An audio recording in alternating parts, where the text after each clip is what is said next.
تورات کے ماننے والوں کو یہودی، انجیل کے ماننے والوں کو کرسچن اور قرآن پاک کو ماننے والوں کو مسلمان، لیکن زبور کے ماننے والوں کو کیا کہا جاتا ہے؟ اور یہ لوگ اس وقت کہاں موجود ہیں؟ ہم لوگ جانتے ہیں کہ اللہ تعالیٰ نے 4 آسمانی کتابیں مختلف اوقات کے اندر مختلف پیغمبروں پر نازل کی، جو کہ ترتیب کے لحاظ سے تورات، زبور، انجیل اور قرآن مجید ہے۔ لیکن اسلامی تاریخ کے اندر آپ کو کہیں بھی زبور کا ذکر، اس کی تاریخ اور تفصیلات کہیں بھی جاننے کو نہیں ملیں گی۔ پر ایسا کیوں ہے؟ اس الہامی کتاب کو آج بھی اتنا زیادہ ڈسکس نہیں کیا جاتا جتنا کہ تورات، انجیل اور قرآن پاک کو کیا جاتا ہے۔ یہ اس وقت بھی اپنی اصلی حالت کے اندر موجود ہے۔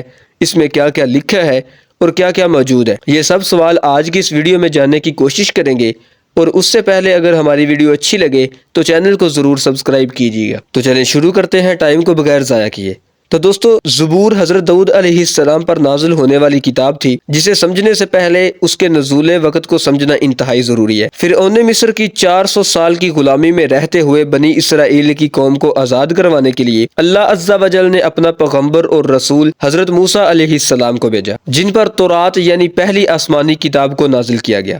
حضرت موسیٰ علیہ السلام بنی اسرائیل کو مصر سے نکال کر ایک بہت بڑے صحرائے سینا پار کرواتے ہوئے فلسطین لے گئے، جس کی تفصیلات قرآن مجید میں بھی ہیں۔ صحرائے سینا کے راستے کے اندر کوہ طور پر تورات کو نازل کیا گیا۔ صحرائے سینا کے اندر 10 لاکھ سے بھی زیادہ بنی اسرائیل کے لوگ تھے، جن کو من و سلوہ کھانے کو دیا گیا۔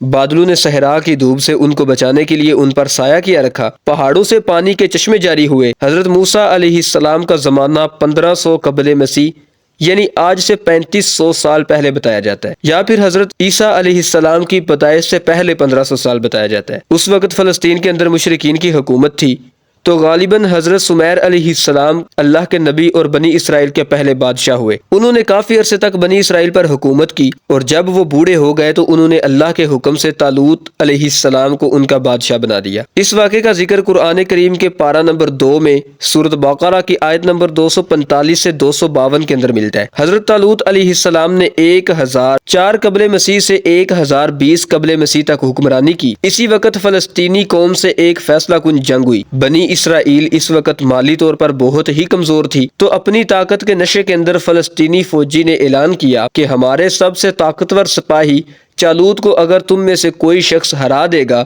تو یہ پورے کا پورا فلسطین بغیر جنگ کے تمہارا۔ تو پھر طالوت علیہ السلام نے اعلان کیا کہ جو شخص بھی یہ کام کرے گا تو میں اپنی بیٹی کی شادی اس سے کرواؤں گا، اور وہ بنی اسرائیل کا اگلا بادشاہ ہوگا۔ اسی دوران حضرت داؤد علیہ السلام، جو کہ اس وقت بکریاں چرایا کرتے تھے، سامنے آتے ہیں اور ایک ہی وار سے اس کو جہنم واصل کر دیتے ہیں، اور پھر وعدے کے مطابق اب فلسطین بنی اسرائیل کے حوالے ہو جاتا ہے۔ اسی فلسطینی قوم سے تابوت سکینہ بھی واپس لے لیا جاتا ہے، جس کے اندر حضرت موسیٰ علیہ السلام اور حضرت ہارون علیہ السلام کے تبرکات موجود تھے۔ حضرت طالوت علیہ السلام کی وفات کے بعد حضرت داؤد علیہ السلام بنی اسرائیل کے بادشاہ بنتے ہیں اور بیت المقدس کے اندر اپنا دارالحکومت قائم کرتے ہیں، جس کا نام حبرون رکھا جاتا ہے۔ اب تک بنی اسرائیل کے اندر اللہ کا کلام صرف تورات ہی تھی، تو حضرت داؤد علیہ السلام نے یہودی قوم کے لیے اس وقت پہلی عبادت گاہ کو بنانے کی شروعات کی۔ اس سے پہلے یہودیوں کے اندر کسی عبادت گاہ کا کوئی تصور بھی موجود نہیں تھا۔ یہاں پر تابوت سکینہ کو بھی لا کر رکھا جاتا ہے۔ دوستو، جس کے اندر تابوت سکینہ کو رکھا جاتا ہے اس کا نام ہیکل سلیمانی رکھا گیا، کیونکہ یہ حضرت داؤد علیہ السلام کے دور میں مکمل نہیں ہوا تھا، تو ان کے بیٹے نے اس کو مکمل کیا، جن کے نام کی نسبت کی وجہ سے اس کو ہیکل سلیمانی کہا جاتا ہے۔ اب چونکہ بنی اسرائیل کے اندر اپنی کتاب بھی موجود تھی، عبادت کا تصور بھی موجود تھا،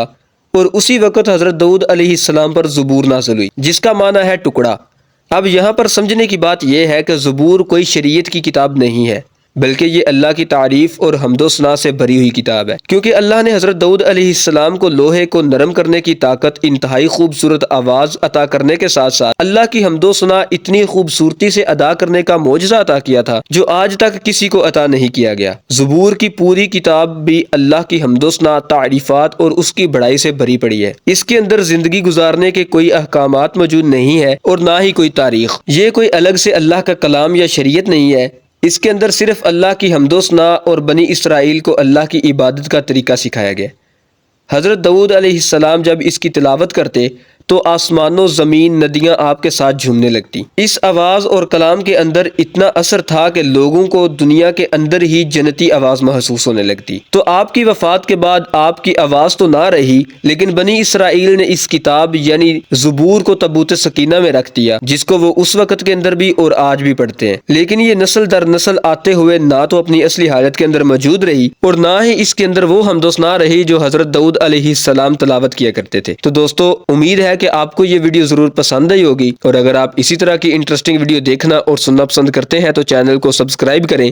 thanks for watching this video. اب ہم ملتے ہیں اسی طرح کی نیو انٹرسٹنگ ویڈیو میں، تب تک کے لیے اپنا بہت سا خیال رکھیے گا۔ اللہ حافظ۔